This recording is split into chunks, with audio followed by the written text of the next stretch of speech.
depending on anyone. What I did was I used the Nikon business because I understood that this will produce residual income if I give it 2, 3, 5 years. 2 to 5 years. At some point there between 2 and 5 years, I had no idea about network marketing, so I didn't really know exactly how long it would take, and that also depends on who you meet and how fast they get started and all that. So I said, okay, if that takes 2 to 5 years, I will start while having an income. Because if you resign from everything you have and you're not secure financially, that will vibrate. It will stress you, so it will vibrate, so that the person will feel that you talk to, that the neediness. You need to get the income. So I didn't want that to happen. So I kept my job, but I saw that it doesn't work to travel 150 days and work 68 hours and then do this over a longer period of time. So I resigned from them, knowing that I would find someone else. I'll find a consultancy or something. So I attracted a company came to me and asked if I wanted to help them get started in Sweden.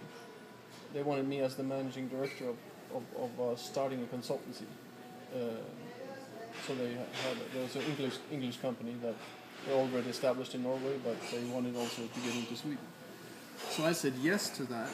I said no a couple of times first, but then this with Nikon came up. I said this is perfect. So I said yes to this, and I told them honestly that I'm quitting here to build a business, and part of that will be consulting all the time anyway. So if you're willing to let me help you 30 hours a week with not too much traveling, so that I also can build the other business here up on the same time, then I'm going to help you. And they said yes to this. So I got a pretty good consultancy fee from them. Right. That secured to me. sustain you while you were building this. So then I did this.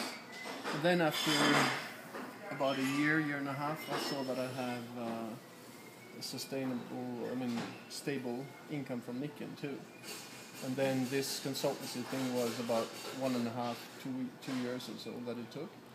So the first 1.5, 2 years, I did Nikon maybe 12, 15 hours a week, a couple hours a day, plus a little weekend and some trips. So what did that mean when you're doing 1 or 2 hours a day, 15 hours a week? I only count the hours that I'm productive.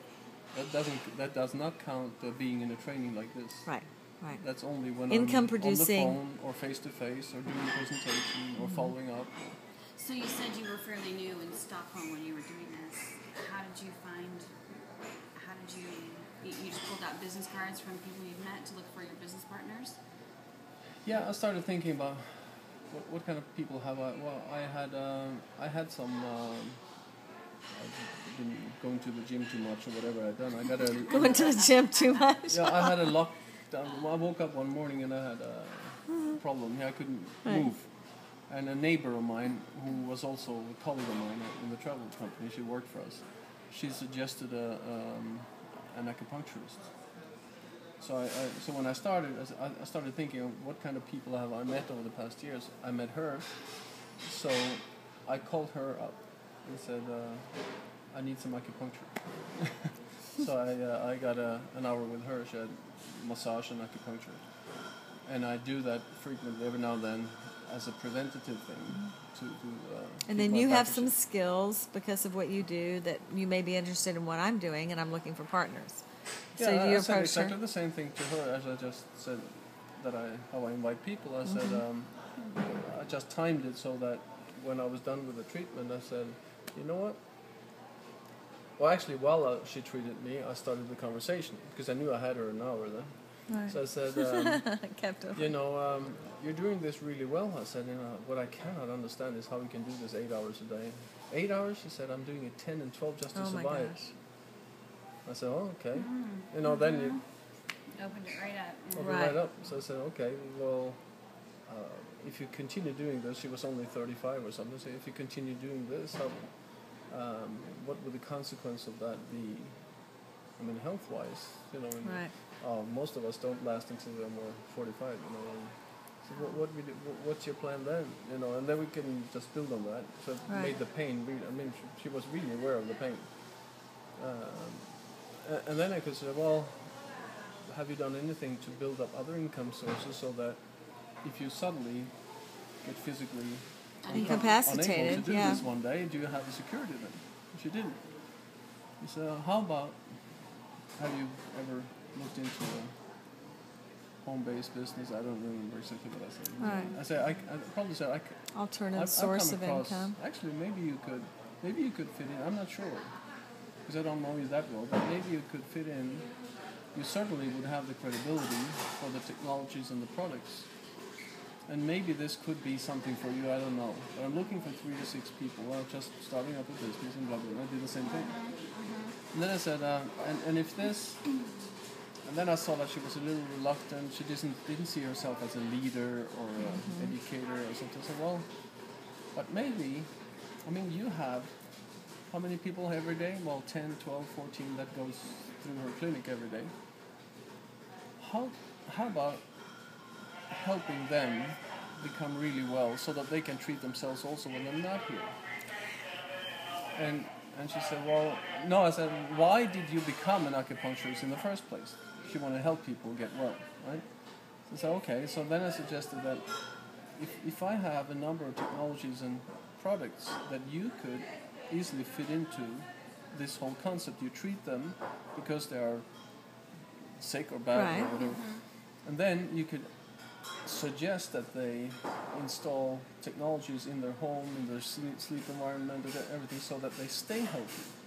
And then she said, well, but then they wouldn't come back to me. Yeah. So I said, well, I thought you wanted to help them get well, Right. so that they didn't need to come back to you. Oh, Right. yeah, that's right. That's right. All right. But then you would still make money even when they didn't come back to you, yeah? Yeah, and then if they don't come back to you, then you would, first of all, earn pretty big money in the beginning, because I said you would include the sleep thing. Right. In we can do Japanese magnetic massage into the treatment as part of the treatment.